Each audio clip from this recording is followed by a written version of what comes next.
नमस्कार दोस्तों, मैं सीमा आपका सरस्वती गुरुकुल चैनल पे स्वागत करती हूँ। आज हम कक्षा 5वीं विषय हिंदी पहली इकाई का 10वां पाठ गड़ा धन, यह पाठ का आज हम स्वाध्याय देखने वाले हैं। तो ये पाठ में हमने एक सीख ली है। यहाँ पर चारों भाइयों के पिताजी जब यात्रा पे चले जाते हैं तो उनको कैसे याद आता है कि उनके पिताजी ने बोला था कि ज़रूरत के समय खेत में से गड़ा धन निकाल लेना।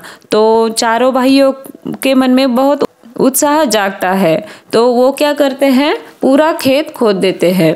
और फिर एक आदमी उसे सलाह देता है कि अभी खेत तो खोद दिया है तो इसमें अभी बीज डालो।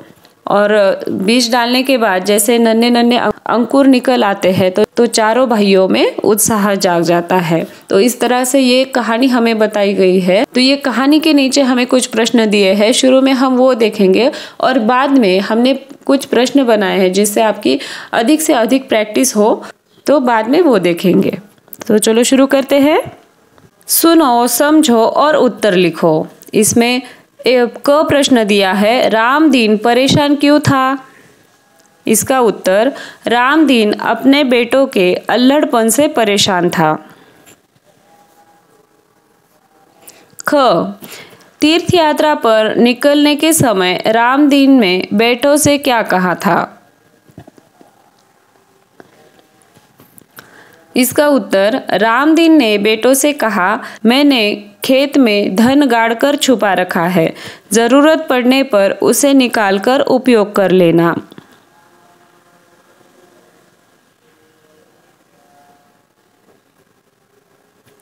ग, चारों भाइयों को पिताजी की कौन सी बात याद आई?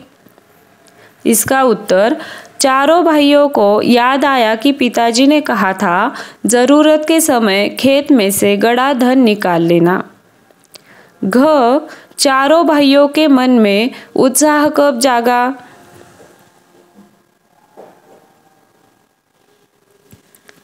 इसका उत्तर, खेत में नन्हे नन्हे अंकुर देखकर चारों भाइयों के मन में उत्साह जागा।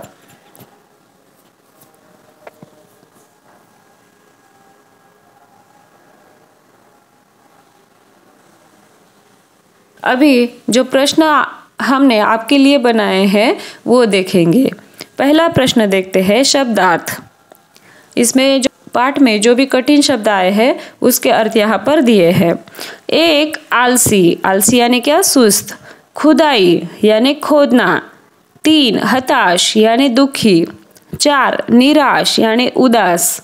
परिश्रम यानी मेहनत। उपाय यानी युक्ति। चिंता यानी फिक्र। तीर्थ यात्रा यानी पवित्र स्थान की यात्रा। 9, निराई, निराई यानी क्या, फसल के बीच में से अनावश्यक घास दूर करना। 10, अल्हड़ यानी सीधा साधा। और 11, झिझकना यानी क्या, डरते हुए बोलना।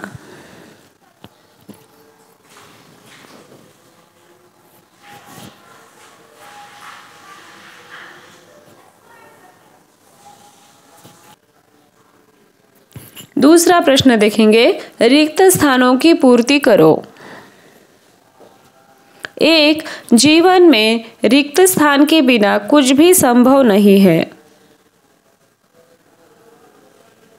इसका उत्तर क्या है, परिश्रम। जीवन में परिश्रम के बिना कुछ भी संभव नहीं है।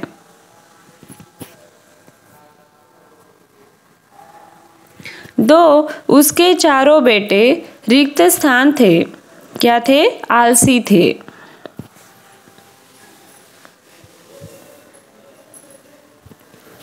3, खेत में नन्हे नन्हे रिक्त स्थान निकल आए। क्या निकल आए? अंकुर निकल आए।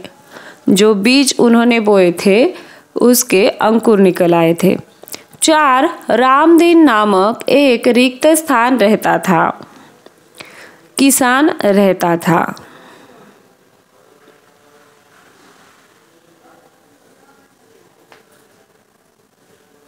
और 5, उसे हमेशा बेटों के रिक्त स्थान की चिंता सताया करती थी। तो रिक्त स्थान पर क्या शब्द आएगा? भविष्य। उसे हमेशा बेटों के भविष्य की चिंता सताया करती थी।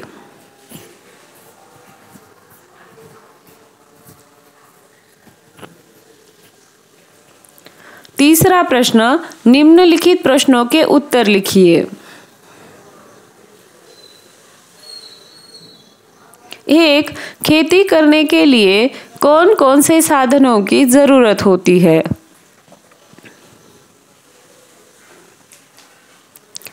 इसका उत्तर, खेती करने के लिए बैल, हल, खाद, बीज इत्यादि साधनों की जरूरत होती है। 2. रामदीन कौन से गांव का था? इसका उत्तर, रामदीन सुंदरपुर गांव का था।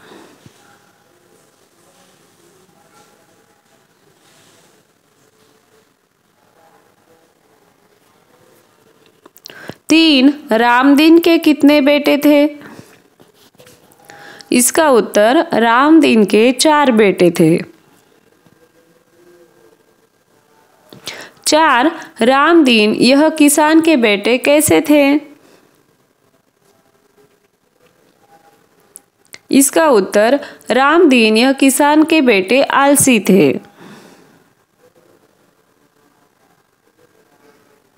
5.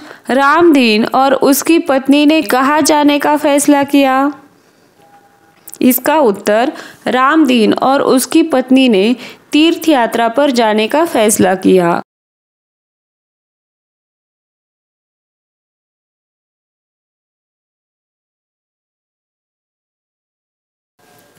6.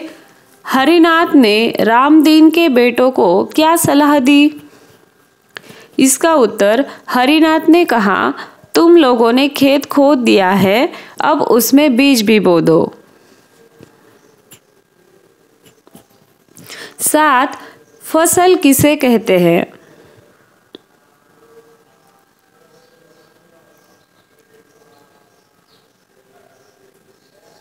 इसका उत्तर, खेत में बीज बोने के बाद जो पौधे बनते हैं, उन्हें काटने के बाद जो अनाज प्राप्त होता है, उसी को फसल कहते हैं।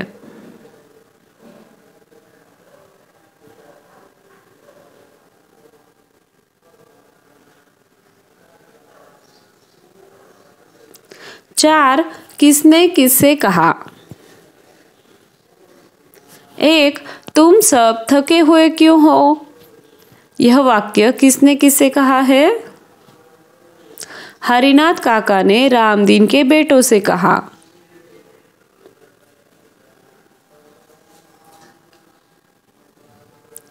2. परिश्रम से ही धन पाया जा सकता है। यह वाक्य किसने किससे कहा है? रामदीन के बेटों ने रामदीन से कहा।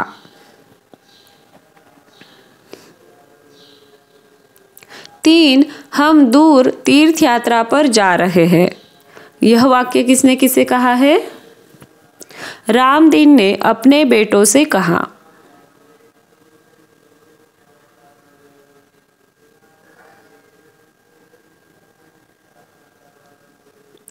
5वां प्रश्न, समान अर्थ वाले शब्द लिखो।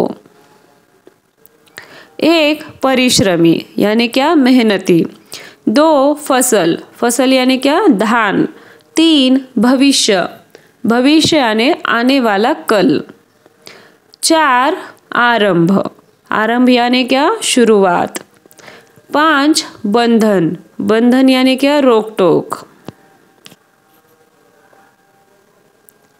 तो ये हुए समान अर्थ वाले शब्द।